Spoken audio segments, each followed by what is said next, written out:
Shalom saudara-saudariku yang terkasih dalam Kristus. Semoga semuanya sehat selalu, penuh damai sejahtera dalam Tuhan.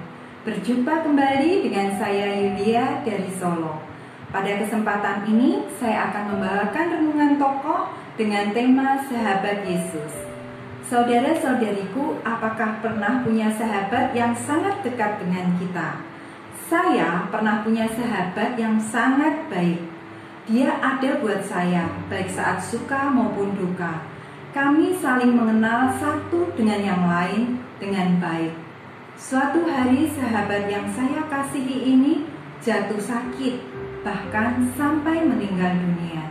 Saya sangat bersedih dan bahkan ikut menangis karena ditinggal sahabat yang sangat baik.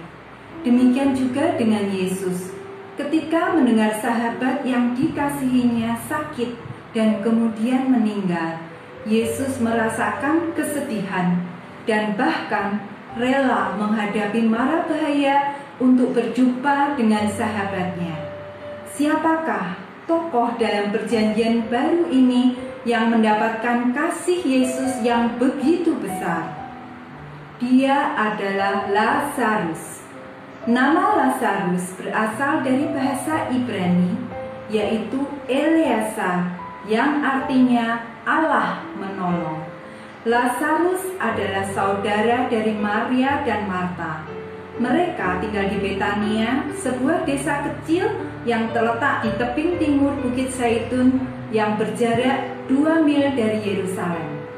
Lazarus dikenal sebagai sahabat Yesus. Kisah hidupnya terdapat dalam Injil Yohanes bab 11 ayat 1-44. Dikisahkan Lazarus sakit dan akhirnya meninggal dunia.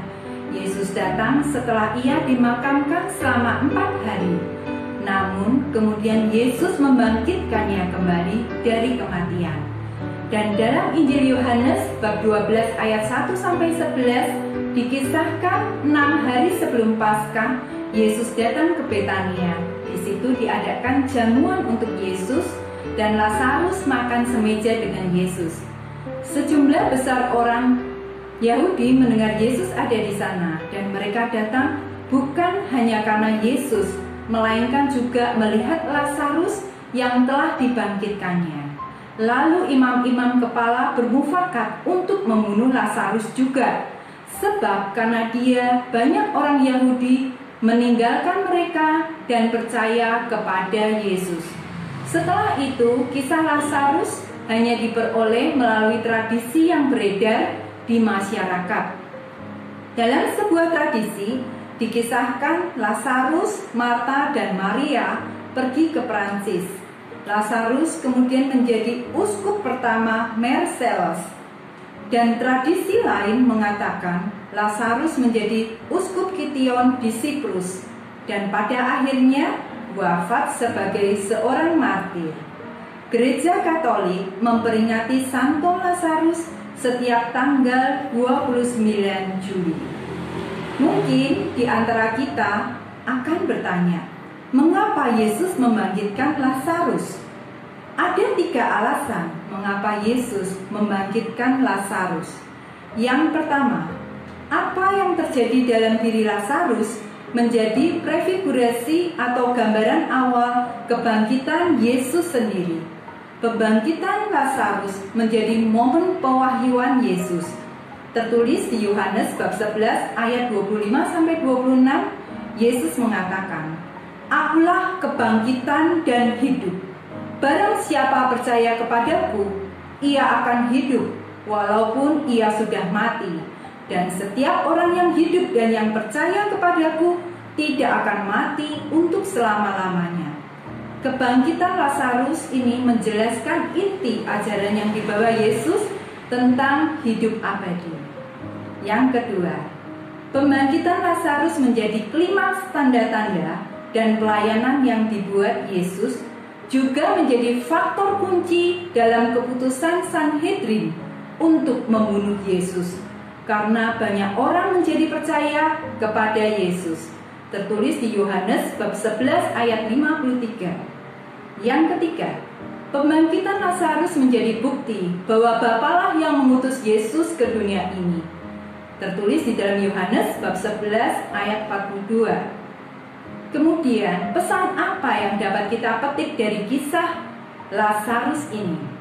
Yang pertama, belajar untuk percaya. Karena mukjizat dari Tuhan adalah kuasa Tuhan yang mana membutuhkan kerjasama kita sebagai manusia, yaitu iman percaya. Walau Lazarus sudah dimakamkan 4 hari, yang secara biologis jenazah akan berbau busuk, namun Yesus mampu membangkitkannya. Di dalam Yohanes bab 11 ayat 40, jawab Yesus, "Bukankah sudah kukatakan kepadamu, jikalau engkau percaya, engkau akan melihat kemuliaan Allah." Yang kedua, menjadi sahabat Yesus. Sebagaimana Lazarus yang menjadi sahabat Yesus, yang mempunyai kedekatan dan mengenal Yesus dengan baik, kita pun diminta untuk bisa mengenal Yesus dengan baik. Paus Fransiskus mengatakan, kita perlu mengenal Yesus dalam dialog dengannya, dengan berbicara dengannya, dalam doa, dengan berlutut. Jika kalian tidak berdoa, jika kalian tidak berbicara dengan Yesus, kalian tidak mengenal Dia. Kalian tahu Yesus, tetapi kalian tidak pergi dengan pengetahuan yang mana Dia berikan dalam hati kalian melalui doa. Mengenal Yesus dengan pikiran, pelajari katekismus. Mengenal Yesus dengan hati dalam doa, dalam dialog dengannya. Hal ini membantu kita sedikit, tetapi tidak cukup. Ada cara ketiga untuk mengenal Yesus, yaitu dengan mengikutinya, pergi dengan Dia, dan berjalan bersamanya. Bisa kita lakukan dengan berdoa hening untuk mendengarkan apa yang menjadi kehendaknya dan mengikuti apa yang menjadi perintahnya. Saudara-saudariku, persahabatan dengan Kristus akan selalu menumbuhkan pengharapan akan kebangkitan kekal. Kisah Lazarus dibangkitkan Yesus adalah kebangkitan dan hidup yang kemudian bangkit dari antara orang mati, menjadikan iman tidaklah sia-sia. Sama seperti Lazarus, kita juga sering mati karena dosa.